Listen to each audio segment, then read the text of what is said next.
నమస్తే, welcome to Telugu రాజ్యం. నేను విద్య. నేటి వీడియోలో మనం ఒక హాట్ టాపిక్ గురించి మాట్లాడుకోబోతున్నాం. అదే ఆగస్టు 14న విడుదల కాబోతున్న కూలీ సినిమా గురించి.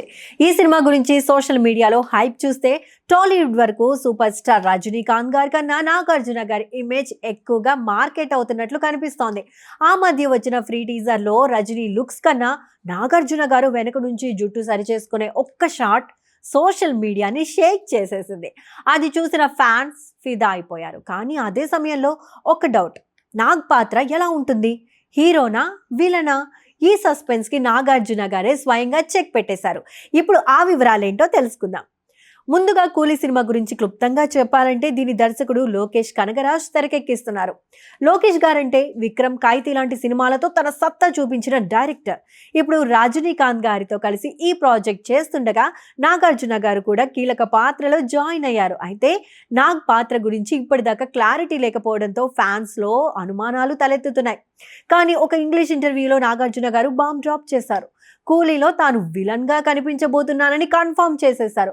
అవును ఫ్రెండ్స్, నాగార్జున గారు ఈ సినిమాలో ఫుల్ లెంత్ విలన్ గా నటిస్తున్నారు. మరి ఇది ఆయన ఇంగ్లీష్ ఇంటర్వ్యూలో ఈ పాత్ర ఎలా వచ్చింది, ఎలా ఒప్పుకున్నానో కూడా వివరించారు. ఇప్పుడు ఆసక్తికరమైన విషయం ఏంటంటే ఈ పాత్ర నాగార్జున గారికి ఎలా వచ్చింది.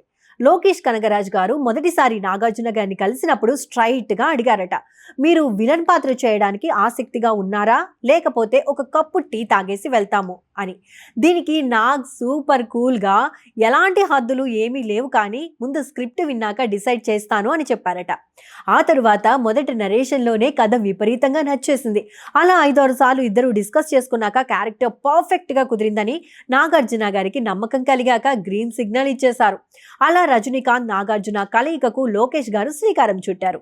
ఇప్పుడు కీలక విషయం, ఇలా ఫుల్ లెంత్ విలన్ గా నాగార్జున గారు నటించడం ఇదే మొదటిసారి. గతంలో కిల్లర్, అంతం లాంటి సినిమాల్లో కొంత నెగిటివ్ షేడ్ ఉన్న పాత్రలు చేశారు, కానీ వాటిలో హీరోయిజం ఫ్లేవరే ఎక్కువగా ఉండేది. కానీ కూలీలో అది వేరే లెవెల్. రజనీకాంత్ గారి డామినేషన్ ఎంత బలంగా ఉన్నా నాగార్జున గారు తన స్క్రీన్ ప్రెజెన్స్ తో ఎలా ఆకట్టుకుంటారనేది చూడాల్సిందే. ఇన్సైడ్ టాక్ ప్రకారం విక్రమ్ లో రోలెక్స్ పాత్రను మించి నాగార్జున పర్ఫార్మెన్స్ ఉంటుందట. ఈ కాంబినేషన్ చూస్తే ఫ్యాన్స్ థియేటర్ లో ఊగిపోవడం ఖాయంగా కనిపిస్తోంది.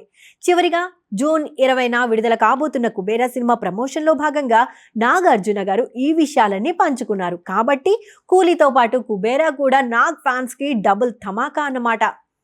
ఈ వీడియో మీకు నచ్చితే లైక్ చేయండి, షేర్ చేయండి, మరియు తెలుగు రాజ్యం ఛానల్ ని సబ్స్క్రైబ్ చేయడం మర్చిపోకండి. తదుపరి వీడియోలో మళ్ళీ కలుద్దాం.